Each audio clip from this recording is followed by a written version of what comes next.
स्वागत है आप सभी लोगों का मेरे चैनल साइंस टू टेक्नोलॉजी में। आज के शो फ्यूचर फ्राइडे में हम बात करेंगे बायोप्लास्टिक के बारे में। तो आइए समझते हैं।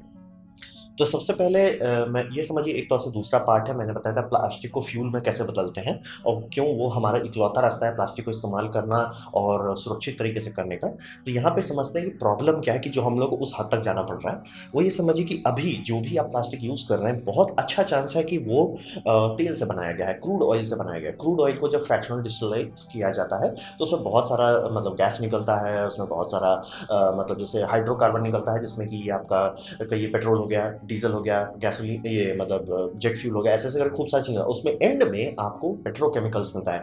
पेट्रोकेमिकल को एज ए फीड स्टॉक यानी कि उसी का बेस लेके उसमें छेड़खानी करके, केमिकल छेड़खानी करके आपको प्लास्टिक बना के दिया जाता है। तो यही प्रॉब्लम है कि उसका कुछ भी आप करें, आप ज़मीन से वो कार्बन डाइऑक्साइड निकाल रहे थे जो नेचर वहाँ पे डाल दिया था। मतलब आप समझिए नेचर कचरा हटाया जा रहा है ज़मीन में डाल के, हम लोग उसको वापस निकाल दे रहे हैं। तो ये कितना भी आप कर लें, ये बहुत सस्टेनेबल नहीं होता, यानी कि बहुत लंबे समय तक ऐसा नहीं किया जा सकता। और इससे हम लोग का एक और समस्या आता है कि मान ली प्लास्टिक इंपॉर्टेंट चीज़ है, क्योंकि सिरिंजेस प्लास्टिक से बनते हैं, दवाई प्लास्टिक के चलते सस्ता हो गया। आपका आजकल तो साइन का भी बॉटल आप देखते हो प्लास्टिक से आने लगा। मतलब प्लास्टिक के चलते हमारी आयु बढ़ने लगी है। तो प्लास्टिक अगर इतना इंपॉर्टेंट है और अगर वो डिपेंड करता है तेल के कुओं पे, और तेल का कुआं आप मान लीजिए अगर आपके देश में है तो क्या होगा अगर कुआं सूख गया, क्या होगा अगर वो तेल का कुआं किसी भी देश में है। तो समझ ये एक तौर का एक डेंजर क्रिएट कर देता है जहाँ पे आप कंट्रोल नहीं कर पाते हैं। तो प्रॉब्लम ऐसा नहीं है कि सिर्फ इन्वायरमेंट का है, प्रॉब्लम इकोनॉमी का भी आ जाता है कि कंट्रोल होना चाहिए आपको। तो अब इसके पोल्यूशन एस्पेक्ट को समझते हैं बहुत अच्छे से। और यहाँ पे समझिए हम लोग जनरली जितना चीज़ बनाते हैं, मतलब समझिए शुरू के टाइम से, मतलब एकदम 5000 साल पहले से हम लोग जितना चीज़ बनाते आ रहे हैं, सबका ये मान के चल रहे थे कि किसी तरह ऐसा बनाओ जो टिके, किसी तरह ऐसा बनाओ जो टिके। बहुत ज़्यादा बहुत हज पुष्ट तंदुरुस्त बनाते थे तब जाके किसी तरह टिकता था। तो अब ऐसा हो गया कि हमारे दिमाग में, मतलब पूरी इंसानियत में, हम लोग कभी इसके बारे में सोचे ही नहीं कि कुछ ऐसा अगर बना लिए जो कभी नष्ट नहीं हुआ तब क्या होगा। हमारा पूरा है कि बनाए, यूज हो गया, छोड़ दो, वो खत्म हो जाएगा। सब चीज़ हो जाता है, प्लास्टिक के साथ ऐसा नहीं होता। तो हम लोग को बैठ के सोचना पड़ता है कि प्लास्टिक कैसे खत्म हो रहा है।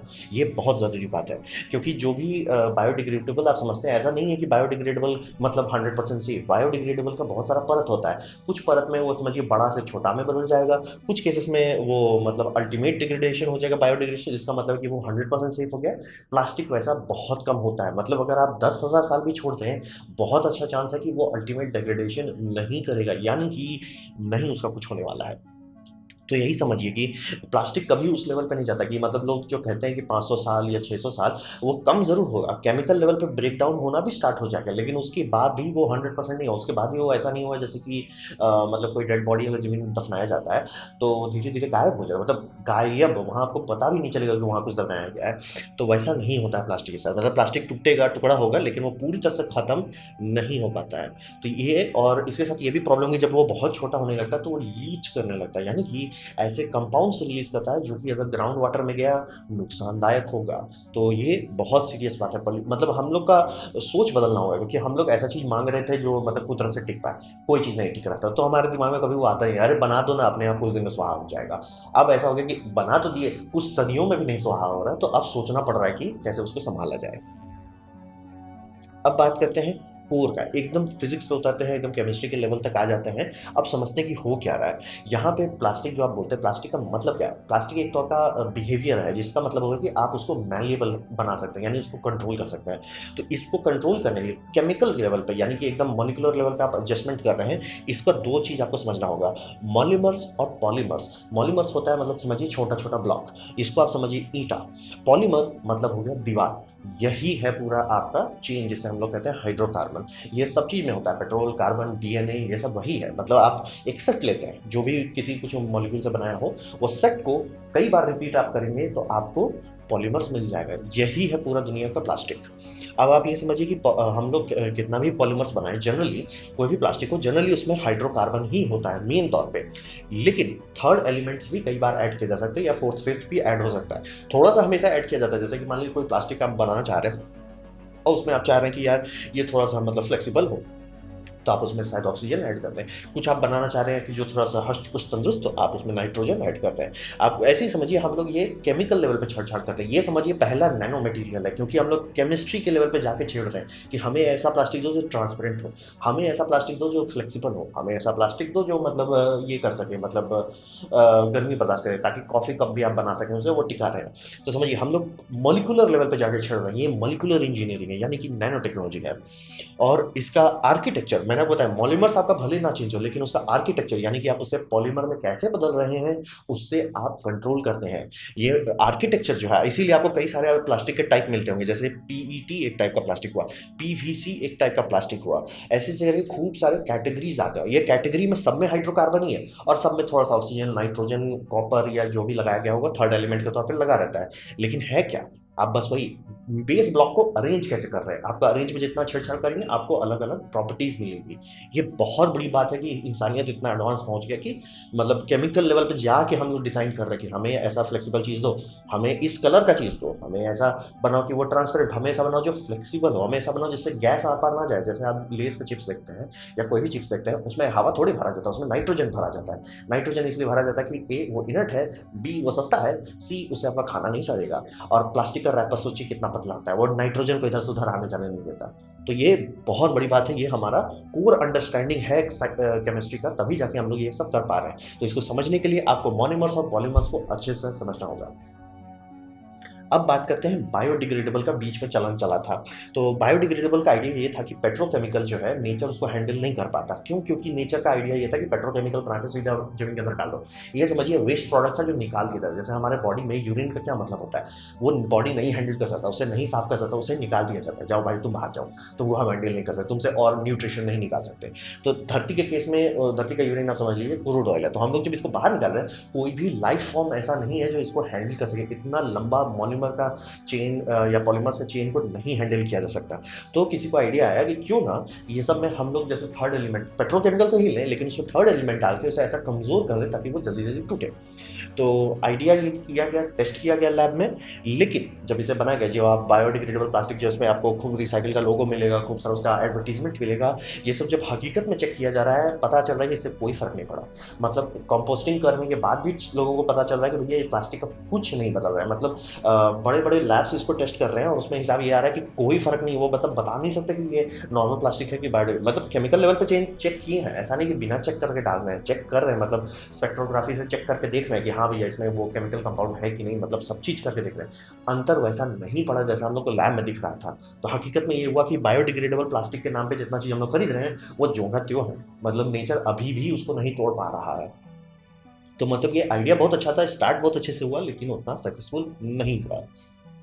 तो अब आते हैं जवाब क्या है तब, जब अगर ये नहीं कर सकते और प्लास्टिक को जलाना ही पड़ेगा एंड में, तो क्या किया जा सकता है। तो प्लास्टिक को हम लोग नेचुरल मॉलिमर से बना सकते हैं। तो मैंने आपको बताया था कि मॉलिमर्स को समझिए ईंटा के तौर पे है, ईंटा को जोड़ जोड़ के आप दीवार बनाते हैं, उस दीवार को पॉलीमर्स कहते हैं। तो मॉलिमर्स में क्या सबसे ऐसा कुदरती चीज़ है जिससे सब चीज़ किया जा सकता है, इस बात को नाम पता ही होगा, इसका नाम है स्टार्च। आप ये समझिए स्टार्च भी एक टाइप का हाइड्रोकार्बन है और इसमें मतलब ऑक्सीजन होता है। अब ऑक्सीजन होता है, हाइड्रोजन होता है, कार्बन होता है, जैसे होता है। अब इसको आप एडजस्ट कैसे करते हैं, इस पर आपको मिलता है। आप लोग पढ़े होंगे केमिस्ट्री क्लास में ग्लूकोज। तो ग्लूकोज का अगर खूब सारा ग्लूकोज का चेन बना देते हैं, उसी को आपको स्टार्च कहते हैं। तो यहाँ पे होगा ग्लूकोज मॉनिमर, यानी कि ग्लूकोज हो गया आपका ईंटा, आप दीवार जो बनाए उसे कहा जाएगा स्टार्च। स्टार्च और ग्लूकोज का बेस लेके आप उसमें छेड़खानी करके कुछ भी बना सकते हैं। और इससे ये समझिए कि इसको बायोलॉजी सेफली डाइजेस्ट कर सकता है। आपको प्लास्टिक का लगभग वो सारा चीज़ मिल जाएगा, यानी कि गैस उसके आर पार ना जा सके, यानी कि पानी उसके आर पार ना जा सके, यानी कि वो हल्का हो, सब चीज़ मिल जाएगा। लेकिन बायोलॉजी उसको डाइजेस्ट कर पाएगी, क्यों? क्योंकि ये नेचर का ही है। आप लकड़ी देखते हैं, लकड़ी में क्या है, इसी का ग्लूकोज का ही फंडामेंटल बेसिस लेके बनाया गया है। तो वही समझिए ये हो गया। और सबसे अच्छी बात ये हम लोग काफ़ी साल से इस्तेमाल कर रहे हैं। सबसे पहला प्लास्टिक जो बनाया गया था वो सीधा सीधा नेचुरल स्टार्च से बनाया जाता था। बाद में पता चला कि पेट्रोकेमिकल में ये सस्ते में मिल रहा है, इसीलिए हम लोग पेट्रोकेमिकल की तरफ कूद गए। लेकिन गाड़ी खुला था बहुत अच्छे से। ये एक तौर से वैसे ही समझिए कि जैसे हम लोग पहला गाड़ी, जो पहला प्रॉपर गाड़ी बन रहा था वो था बैटरी वाला गाड़ी। बाद में पेट्रोल सस्ता हो गया तो लोग पेट्रोल गाड़ी चलने लगे और लोग भूल गए कि इलेक्ट्रिक गाड़ी से ही गाड़ी स्टार्ट हुआ था। वैसे ही यहाँ पे भी हुआ कि हम लोग नेचुरल मटेरियल से ही बनाते थे प्लास्टिक, प्लास्टिक शुद्ध प्लास्टिक। लेकिन जब पेट्रोल इतना सस्ता हो गया कि मतलब स्टार्च वाले इसका प्लास्टिक का दाम आपका पड़ रहा है मान लीजिए 800 रुपया पर किलो, और यहाँ पे 800 रुपया में मतलब 10 टन दे रहा है, तो तब लोग कैसे करेंगे? तो यही समझिए। तो पीएलए प्लास्टिक जो आप लोग देखते होंगे 3D प्रिंटर में इस्तेमाल किया जाता है, काफ़ी सारे फूड कंटेनर में इस्तेमाल किया जाता है, ये सब इसी का बेस बोन से बनाया जाता है, यानी कि ये बायोडिग्रेडेबल है, यानी कि इसमें खाना रखना सेफ है, और अगर इसे ज़मीन में दफना दें और माइक्रोबियल लाइफ वहाँ अगर पहुँच गया तो इसको साफ किया जा सकता है। तो जवाब है हमारे पास।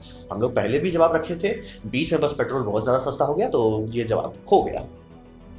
अब बात करते हैं भविष्य में क्या होगा। आप ये समझिए कि कार्बन साइकिल जो है, जैसे बहुत लोग एंटी कार्बन होने जा रहे हैं कि कार्बन बुरा चीज़ है, कार्बन ही लाइफ है इस पृथ्वी पे, कार्बन के चलते ही सारा चीज़ हो रहा है।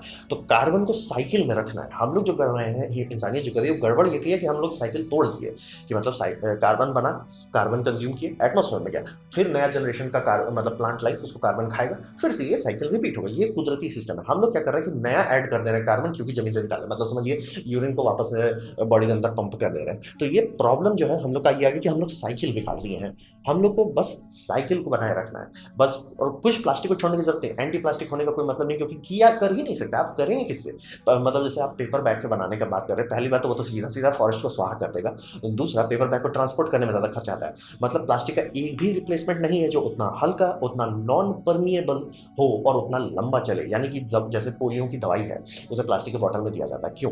ताकि वो भेज सकें कहीं दूर तक और वो टिका रहे, चांसेस रहे। कांच के बोतल में भेजा जाता था, बहुत नुकसान होता था, डैमेज होता था, छूटता फूटता रहता था। और प्लस प्लास्टिक का कंटेनर इतना पतला छोटा होता है कि खूब सारा आप एक छोटे डब्बे में पैक कर देते, जिसको रेफ्रिजरेटेड रखना पड़ता है। वहीं कांच के रखेंगे, अटेगा ही नहीं ज़्यादा।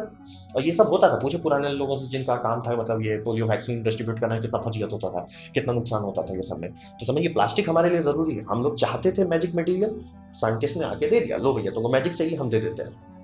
अब बस हम लोग को वही साइकिल कंप्लीट करना है, नीचे से निकालने की जगह कुदरत से निकालना है। तो बायोप्लास्टिक बनाते ही आ रहा है, पीएलए बनते ही आ रहा है। आप जो लोग फिल्म देखते होंगे, पुराने एकदम फिल्म जो सेल्यूलॉइड से बनते थे, सेल्यूलॉइड कुदरती है, इसीलिए वो डिग्रेड भी बहुत जल्दी करता है। लेकिन आप समझ सकते हैं कि हम लोग आराम से प्लास्टिक बना सकते हैं। हम लोग को बस किसी तरह इसका कॉस्ट को ड्रॉप करना है। और अभी ब्राज़ील इस मामले में काफ़ी आगे चल रहा है, क्योंकि ब्राज़ील शुगर केन का इंडस्ट्री काफ़ी उनका बम बम चलता है।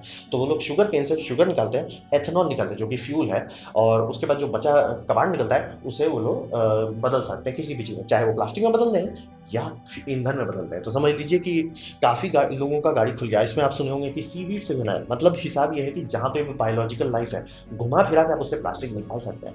करना बस अब हम लोग को ये है कि इसे इतना सस्ता बनाना कि वो पेट्रोकेमिकल के कंपेयर में खड़ा हो सके। टेक्नोलॉजी है, रिसर्च हो चुका है, अब बस उसको इफिशिएंट बनाने में काम कर रहे हैं। अभी जितने लोग पढ़े हैं इसका बस यही काम है, इसको आसानी से करो। जैसे कि ब्राज़ील के केस में लोग टूट पड़ रहे हैं इसके पीछे, क्यों? भैया डबल प्रॉफिट होगा। मतलब शुगर केन तो आपको लगाना ही, चीनी तो उससे बनाना ही है, चीनी के बाद जो चीज़ निकल रहा है उससे आपका ईंधन तो है ही, उसका भी यूज़ कर लो।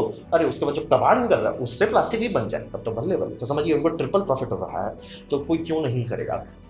हम लोग को बस यही करना है कि साइकिल को कंप्लीट करना है। और इस मामले के दरमियान मान लीजिए हम लोगों को कुछ ऐसा प्लास्टिक बनाना पड़ता है जो नेचुरल डिग्रेडेशन में बहुत टाइम लगता है। मान लीजिए कि दफना, जैसे पीएलए ऐसा नहीं कि आज दफनाए तो 2 हफ्ते में गायब हो जाएगा, उसको भी कई साल लगेंगे, लेकिन कुछ साल ही लगेंगे। ऐसा नहीं कि सदियों सदियों तक चलता रहा, वैसा नहीं होगा। और वो लीच नहीं करता है, तो उसको फ्यूल में बदला जा सकता है आराम से, कोई टेंशन वाली बात नहीं है। तो इसलिए मैं भविष्य में काफ़ी खुश हूँ ये सोच के कि मतलब टेक्नोलॉजी बन गई है, रिसर्च हो गया है, बस दाम घटाने पे लोग लगे हुए हैं। और दिख रहा है पीएलए का, आप ज़्यादा से ज़्यादा सामान तो आपको दिखने का ही लगा होगा। बहुत अच्छा से आपका खाने पीने का कोई सामान अगर किसी डब्बा में है तो वो पीएलए का ही हो। तो समझिए गाड़ी खुल गई है, अब बस स्पीड पकड़ने की देरी है।